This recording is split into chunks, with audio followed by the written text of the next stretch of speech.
नमस्कार दोस्तों, मैं हूं देवेंद्र कुमार और आप सबका स्वागत है MLID study point YouTube channel पर। तो दोस्तों, कैसे हैं आप? उम्मीद करता हूं सब अच्छे होंगे, एकदम बिंदास होंगे, बढ़िया होंगे। तो दोस्तों, जैसा कि हम लोग जानते हैं, हम लोग 1500 प्रश्नों की लाजवाब सीरीज़ को लेकर के चल रहे हैं। दोस्तों, आज उसी सीरीज़ का ये 5वां वीडियो होने को है। इससे पहले आपने 4 वीडियो देखे होंगे। दोस्तों, आशा करता हूँ कि वो वीडियो आपको पसंद आए होंगे। उन वीडियो में 50-50 प्रश्नों को देखा था। तो दोस्तों, आज उसी श्रृंखला को आगे बढ़ाते हुए शुरू करते हैं आज का इस 5वें वीडियो को और देखते हैं आज का पहला प्रश्न। तो दोस्तों, पहला प्रश्न है, भारतीय जनसंघ की स्थापना किसने की? तो दोस्तों, भारतीय जनसंघ की स्थापना श्यामा प्रसाद मुखर्जी ने की थी। किसने? श्यामा प्रसाद मुखर्जी ने की। अगला प्रश्न दोस्तों, 11 दिसंबर को यूनिसेफ दिवस के रूप में मनाया जाता है। तो दोस्तों, यूनिसेफ दिवस कब मनाया जाता है? 11 दिसंबर को मनाया जाता है। दोस्तों, अगर विश्व एड्स दिवस की बात की जाए तो 1 दिसंबर को मनाया जाता है। 1 दिसंबर को कौन सा मनाया जाता है? विश्व एड्स दिवस। ठीक है दोस्तों, ये बहुत इंपॉर्टेंट है, इसे याद रखना। अगला प्रश्न 3 नंबर, रुपए का सिक्का भारत में सबसे पहले किसने ढाला था? तो दोस्तों, अगर रुपए की बात की जाए तो रुपए का सिक्का सबसे पहले शेरशाह सूरी के शासनकाल में ढाला गया था। अगला प्रश्न, भारत में जो अगर पहली बार IAS की परीक्षा हुई थी वो कब हुई थी? 1947 में हुई थी। दोस्तों, IAS की परीक्षा भारत में पहली बार कब हुई? 1947 में हुई। और IAS परीक्षा को पास करने वाले प्रथम व्यक्ति सत्येंद्र नाथ थे। कौन थे दोस्तों? सत्येंद्र नाथ। अगला प्रश्न 5 नंबर, अद्वैत सिद्धांत के प्रतिपादक कौन है? तो दोस्तों, अद्वैत सिद्धांत के प्रतिपादक श्री शंकराचार्य जी हैं। कौन है? श्री शंकराचार्य। अगला प्रश्न 6 नंबर, पालिताना मंदिर कहाँ है? तो दोस्तों, पालिताना मंदिर भावनगर गुजरात में है। कहाँ है दोस्तों? भावनगर गुजरात में है। अगला प्रश्न, सेशल्स कहाँ है दोस्तों? हिंद महासागर में स्थित है सेशल्स। अगला प्रश्न, कालाहारी रेगिस्तान दोस्तों कहाँ है? ये बोत्सवाना दक्षिणी पश्चिमी अफ्रीका में है। कहाँ? दक्षिणी पश्चिमी अफ्रीका में है। अगला प्रश्न 9 नंबर, सहारा मरुस्थल कहाँ है दोस्तों? तो सहारा मरुस्थल उत्तरी अफ्रीका में है और दोस्तों ये विश्व का सबसे बड़ा मरुस्थल भी है। अगला प्रश्न देखते हैं 10 नंबर, मानसून का कारण क्या है? तो दोस्तों, मानसून का कारण हवाओं का मौसमी उत्क्रमण है। हवाओं में जब मौसमी उत्क्रमण, कभी ठंडी कभी गर्म हो जाती हैं, तो दोस्तों जब मौसम के अनुसार जब हवाएं बदलती हैं तब मानसून आते हैं। अगला प्रश्न 11 नंबर, नोकरेक बायोस्फीयर रिजर्व कहाँ है? तो दोस्तों, नोकरेक बायोस्फीयर रिजर्व मेघालय में है। कहाँ है दोस्तों? मेघालय में है। अगला प्रश्न 12 नंबर, ग्रीन हाउस प्रभाव के लिए उत्तरदायी गैस कौन सी है? तो दोस्तों, ग्रीन हाउस के लिए उत्तरदायी गैस CO2 को महत्वपूर्ण माना जाता है। उसके बाद दोस्तों CFC आती है, क्लोरोफ्लोरोकार्बन। उसके बाद आपकी जल वाष्प भी आती है, जल वाष्प। उसके बाद दोस्तों कार्बन मोनोऑक्साइड भी आती है, मीथेन भी आती है। ये सभी गैसें क्या है? ग्रीन हाउस प्रभाव के लिए उत्तरदायी होती हैं। अगला प्रश्न दोस्तों, अल्ट्रावायलेट किरणों से ओजोन परत की रक्षा होती है। तो दोस्तों, जो ओजोन परत है, ओजोन का फॉर्मूला क्या है? O3। तो दोस्तों, जो ओजोन परत पाई जाती है उसकी रक्षा किससे होता है? अल्ट्रावायलेट किरणों से होती है। ठीक है दोस्तों। अगला प्रश्न, पृथ्वी की भूप्रपटी में सर्वाधिक मात्रा में पाया जाने वाला पदार्थ कौन सा है? दोस्तों, अगर भूप्रपटी की बात की जाए तो सबसे ज़्यादा ऑक्सीजन है और दोस्तों अगर वायुमंडल की बात की जाए तो सबसे ज़्यादा नाइट्रोजन है। अगर भूप्रपटी की बात की जाए तो ऑक्सीजन और वायुमंडल की बात की जाए तो नाइट्रोजन। अगला प्रश्न 15 नंबर, एक तत्व को दूसरे तत्व में बदलने के लिए क्या करना होता है? तो दोस्तों, इसके लिए रासायनिक प्रतिक्रिया करनी होती है। जैसे कि अगर हम दूध से दही बनाते हैं। दोस्तों, दूध से क्या बनाते हैं? दूध से दही बनाते हैं। तो दोस्तों, इसमें क्या करते हैं? एक रासायनिक प्रक्रिया होती है, तभी दूध से दही बनना संभव है। अगला प्रश्न 16 नंबर, पृथ्वी के वातावरण में ऑक्सीजन और नाइट्रोजन का % मिलाकर कितना है? तो दोस्तों, ये 99% होता है, क्योंकि वातावरण में 21% ऑक्सीजन है और दोस्तों 78% नाइट्रोजन है। इन दोनों का टोटल करेंगे तो 99% ऑक्सीजन और नाइट्रोजन हो जाएगा। अगला प्रश्न, गायकवाड़। दोस्तों, गायकवाड़ कहाँ का शासक था? तो ये दोस्तों बड़ौदा का शासक था गायकवाड़। अगला प्रश्न, बनारस हिंदू विश्वविद्यालय की स्थापना किसने की? तो दोस्तों, बनारस हिंदू विश्वविद्यालय की स्थापना मदन मोहन मालवीय के द्वारा की गई थी।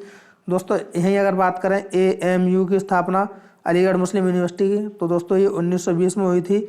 और सर सैयद अहमद खां के द्वारा, किसके द्वारा? सैयद अहमद खां, सैयद अहमद खां के द्वारा ये की गई थी स्थापना AMU की।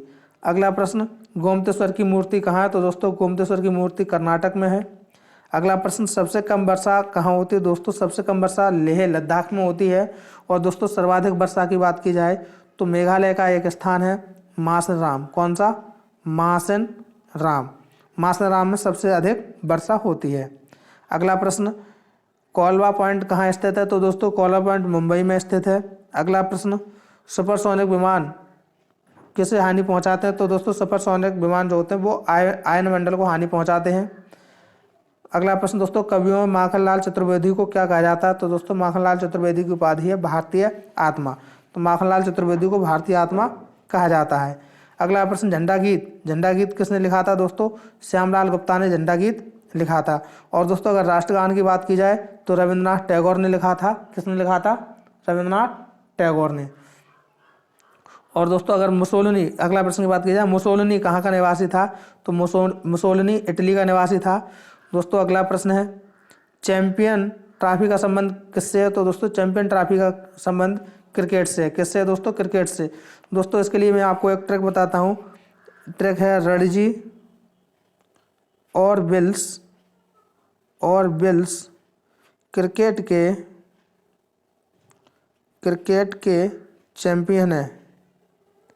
चैंपियन हैं। तो दोस्तों रणजी ट्रॉफी, विल्स ट्रॉफी और चैंपियन ट्रॉफी ये तीनों किससे संबंधित हैं? ये क्रिकेट से संबंधित हैं। रणजी ट्रॉफी, विल्स ट्रॉफी और चैंपियन ट्रॉफी ये किससे संबंधित है? क्रिकेट से संबंधित है। अगला प्रश्न दोस्तों देखते हैं, सिम का फुल फॉर्म क्या है? दोस्तों सिम का फुल फॉर्म होता है सब्सक्राइबर्स आइडेंटिटी मॉड्यूल। क्या होता है दोस्तों? Subscribers identity module. अगला प्रश्न, एक फोटो विद्युत सेल, दोस्तों जो फोटो विद्युत सेल होता है वो प्रकाश ऊर्जा को विद्युत ऊर्जा में बदलता है। कैसे? प्रकाश ऊर्जा को विद्युत ऊर्जा में बदलता है। और दोस्तों जो डायनामो होता है वो यांत्रिक ऊर्जा को विद्युत ऊर्जा में बदलता है। ये याद रखना, डायनामो बहुत पूछा जाता है। ये यांत्रिक ऊर्जा को विद्युत ऊर्जा में बदलता है। अगला प्रश्न दोस्तों, हम्पी जो है वहाँ विजयनगर साम्राज्य के अवशेष मिले हम्पी में दोस्तों। तो दोस्तों अगर विजयनगर साम्राज्य की बात की जाए तो इसकी स्थापना दो भाई थे, हरिहर और बुक्का दो भाई थे, इन्होंने इसकी स्थापना की थी विजयनगर साम्राज्य की। और इसके अवशेष हम्पी में मिले हैं। कहाँ मिले हैं दोस्तों? हम्पी में मिले हैं। अगला प्रश्न 30 नंबर, तल कावेरी कहाँ स्थित है? दोस्तों तल कावेरी मैसूर में स्थित है। कहाँ? मैसूर में स्थित है तल कावेरी। अगला प्रश्न 31 नंबर, नंदी हिल्स बंगलौर शहर के पास बसा हुआ है। अगला प्रश्न, अक्षर दसों का संबंध साक्षरता से। दोस्तों अक्षर दसों का संबंध किससे? साक्षरता से। किससे दोस्तों? साक्षरता से। अगला प्रश्न, नेत्रावती नदी दक्षिण की ओर बहने वाली एक नदी है। अगला प्रश्न, धान की खेती जो होती है वो प्रत्यारोपित बुआई द्वारा होती है। दोस्तों प्रत्यारोपित बुआई क्या होती है? इसमें क्या होता है, पहले बीज डाल करके पौध बनाई जाती है, छोटे छोटे पौधे, फिर उनको वहाँ से निकाल करके दूसरी जगह रोपित कर दिया जाता है, तो इसे कहते हैं प्रत्यारोपित बुआई। तो दोस्तों धान की खेती कुछ इसी प्रकार से की जाती है। अगला प्रश्न, अत्यधिक प्रशंसनीय ग्रंथ परिशारदा कथा के लेखक कौन है? तो दोस्तों परिशारदा कथा के लेखक बरगूर रामचंद्रप्पा है। कौन है दोस्तों? बरगूर रामचंद्रप्पा। अगला प्रश्न 36 नंबर, प्रतिजन एक पदार्थ है जो प्रतिरक्षा संवेग को प्रेरित करता है। तो दोस्तों एंटीजन जो होता है वो हमारे शरीर में एंटीबॉडी का निर्माण करता है। अगला प्रश्न है, वृंदावन एक्सप्रेस। तो दोस्तों वृंदावन एक्सप्रेस कहाँ से कहाँ तक चलती है? चेन्नई से बेंगलोर के बीच चलती है वृंदावन एक्सप्रेस। अगला दोस्तों प्रश्न है, क्या CAS का फुल फॉर्म क्या है? तो इसका फुल फॉर्म है कंडीशनल एक्सेस सिस्टम। अगला प्रश्न, भारत का प्रथम म्यूचुअल फंड कौन सा था? तो दोस्तों भारत का प्रथम म्यूचुअल फंड US 64 है। कौन सा है? US 64 है। अगला प्रश्न, केंद्रीय बिल्डिंग रिसर्च सेंटर रुड़की में स्थित है। दोस्तों अगर आपसे पूछा जाए केंद्रीय बिल्डिंग रिसर्च सेंटर कहाँ स्थित है? दोस्तों रुड़की में। और दोस्तों कल आपको बताया था कि प्रथम IIT कहाँ खोला गया था? दोस्तों ये भी रुड़की में खोला गया था, प्रथम इंजीनियरिंग कॉलेज। अगला प्रश्न है दोस्तों 41 नंबर, केंद्रीय बिल्डिंग रिसर्च सेंटर रुड़की में स्थित। उसके बाद दोस्तों कोटर्स एंड द जजमेंट नामक पुस्तक किसके लिखी हुई है? तो दोस्तों ये अरुण शौरी की लिखी हुई। किसकी? अरुण शौरी की। कोटर्स एंड देयर जजमेंट। अगला प्रश्न, भारत में सबसे पहला कॉटन मिल कहाँ खोला गया? तो दोस्तों सबसे पहला कॉटन मिल मुंबई में स्थापित किया गया था।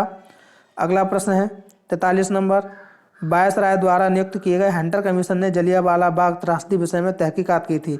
दोस्तों ये प्रश्न काफ़ी बार पूछा जाता है, बहुत इंपॉर्टेंट है कि जलियांवाला बाग हत्याकांड की अगर तहकीकात की बात की जाए या जांच पड़ताल की बात की जाए, किसने की थी? तो दोस्तों हंटर कमीशन के द्वारा जलियांवाला बाग हत्याकांड की जाँच की गई थी। अगला प्रश्न चैत्य मठ। तो दोस्तों जो चैत्य मठ है वो बौद्ध धर्म से संबंधित है। किससे संबंधित है? बौद्ध धर्म से संबंधित है। अगला प्रश्न 45 नंबर, नर्मदा नदी भ्रंश घाटी से होकर बहती है। तो दोस्तों नर्मदा नदी कहाँ से होकर के बहती है? ये भ्रंश घाटी से होकर बहने वाली नदी है। अगला प्रश्न 46 नंबर, डंकन मैसेज। तो दोस्तों डंकन मैसेज जो है वो दक्षिणी और लिटिल अंडमान के बीच स्थित है। दक्षिणी और लिटिल अंडमान के बीच स्थित है डंकन मैसेज। अगला प्रश्न 47 नंबर, जीने की कला। जीने की कला के प्रतिपादक और प्रचारक श्री रविशंकर जी हैं। कौन है दोस्तों? श्री रविशंकर। अगला प्रश्न है वन अनुसंधान केंद्र या वन अनुसंधान संस्थान कहाँ है दोस्तों? तो ये देहरादून में है। दोस्तों इसी के साथ एक और बता दें आपको, जो पेट्रोलियम है, पेट्रोलियम अनुसंधान केंद्र भी आपका देहरादून में है। अगला प्रश्न 49 नंबर, कॉर्बेट नेशनल पार्क जो प्रथम राष्ट्रीय नेशनल पार्क है जिसे भारत में स्थापित किया गया था। दोस्तों इसका पुराना नाम की बात की जाए तो इसका पुराना नाम हेली नेशनल पार्क है। क्या है? Heli national park. ठीक है दोस्तों। अगला प्रश्न की बात करते हैं 50 नंबर, कांच जो होता है दोस्तों वो प्रबलित प्लास्टिक निर्माण में पायरेक्स कांच का उपयोग किया जाता है। तो दोस्तों यहाँ खत्म होते हैं आज की ये 50 प्रश्न।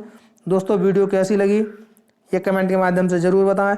दोस्तों वीडियो अच्छी लगी हो तो लाइक और शेयर करें, और अगर चैनल पर नए हैं तो चैनल को सब्सक्राइब करें।